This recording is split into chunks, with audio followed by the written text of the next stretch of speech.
You got to here. Oh, see, that's good. In Texas, you don't have to wear your helmet because we don't care about our stupid people. And I didn't wear mine that day. I sold my Honda Silverwing. I sold it while I was in the hospital on eBay, you know, because I didn't even want to know who was going to get it because I figured they're going to get killed.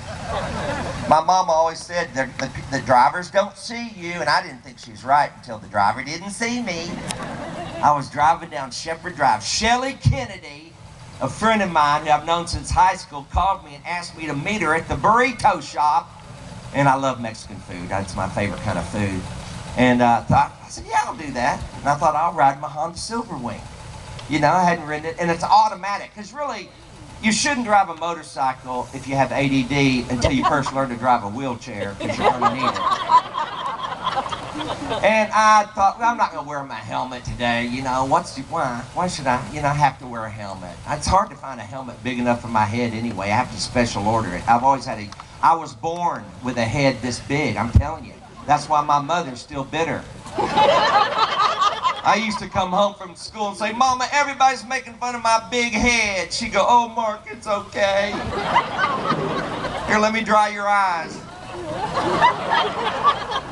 And so I have to butter the helmet to get it on my head. So I thought, I ain't going to wear it today. I'm only going a mile. What can happen in a mile? I'm not going to get on a major road, you know. So, I mean, what can happen? I tell you, a whole lot can happen in a mile. I was driving down Shepherd Drive. Doesn't that sound like a good road? The Lord is my shepherd. Well, let me tell you, Shepherd Drive is as rough as the rest of them. When you hit it head first, it's hard. I was driving down Shepherd Drive without a helmet on, and somebody cut me off coming out of the Blockbusters. Cut me, and I slammed on my brakes. And come to find, you may know this, but motorcycles do not have anti-lock brakes. They will lock up on you. And it locked up on me, and I started heading face first into Shepherd Drive, y'all. And my whole life flashed before my eyes, just like they say it does. Thank you. It wasn't that pretty. And I was bored. I thought, I've already seen this. Can we change the channel? But seriously, when I was heading, it was because it was a beautiful day. See, it was such a crisp, that's beautiful day music. He's Church of God. He knows when to bring in the mood music. Makes me feel like a TV evangelist. Hello. I need your help. If we don't hear from you today, we're going under. Haven't you ever wanted to go, bye, go, see you later? Anyway, so you can't do that to me. I have ADD. I can't remember what I was talking about. Oh, so I was driving down Shepherd Drive, and somebody came out of Blockbusters. I slammed on the brakes. I'm headed face first into Shepherd Drive, and everything went to slow motion, just like you'd think. I mean, just, you've heard this happens, and it really does. Everything slows down. And on the way down to the ground, I remember thinking, this gonna hurt. And whatever you do, Mark, stay awake. I told myself, stay awake, because I hate to miss anything, especially if it's happening to me. Hit my head right into Shepherd Drive and bounced right up. And I was awake, and I was just so thrilled I was awake, I really it kind of knocked me for a loop, actually, which is hard to detect with me.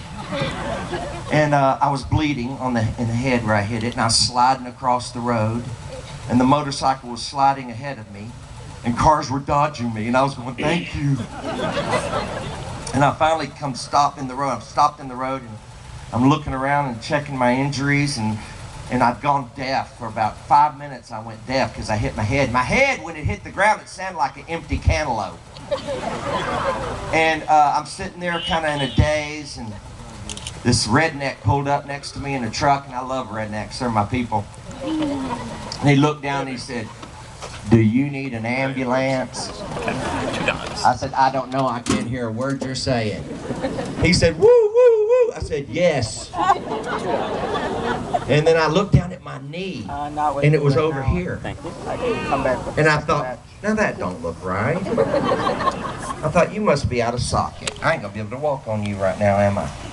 So I looked to the side of the road, and there's some fellas standing there waiting on jobs. I said, could you boys help me off the road? They said, we no speak English. I said, will you help me off the El Rodeo? I think I El Brokio, my El Legio. And once they understood my Spanglish, they came to me like the good Samaritans that they were.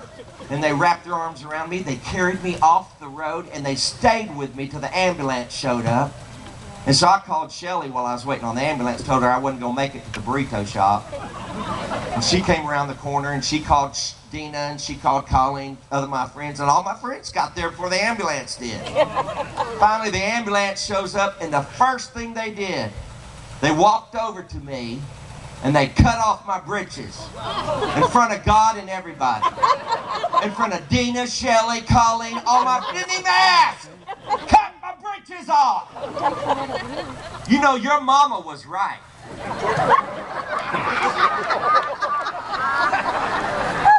Always wear clean underwear.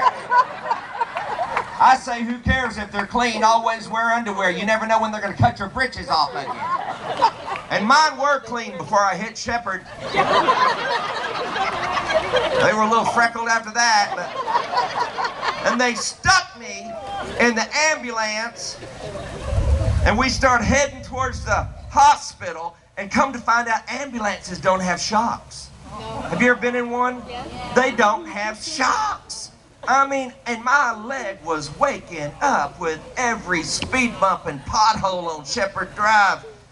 Oh my Lord, you could roll over a quarter and tell if it was heads or tails. By the time we got to the hospital, y'all, I'm telling you, I've never known pain like that in my life. I did not know a human being could hurt like that.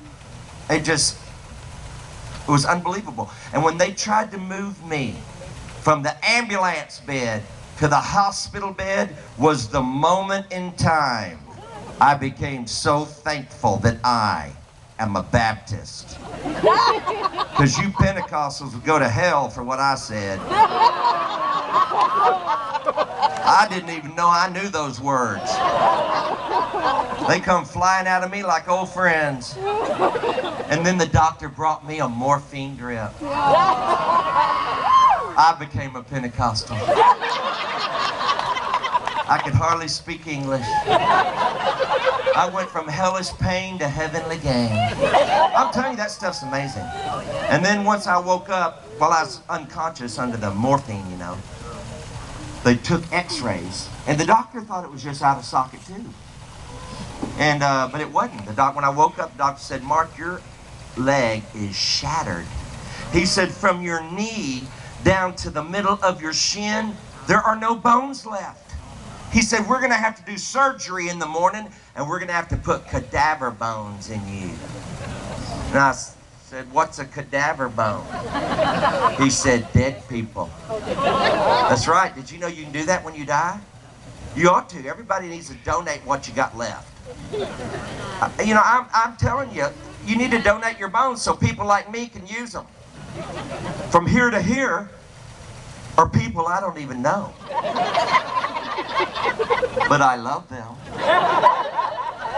I just hope they were saved. I don't worry about that. You know, think about it. What if they weren't saved? And the Lord comes back? Is my leg gonna fall out? Or what if they were saved and the dead in Christ rise first? And I go chasing them through eternity. Get back in here! I think they put some women in me though, y'all. Every time I pass a Walmart, my legs start shaking.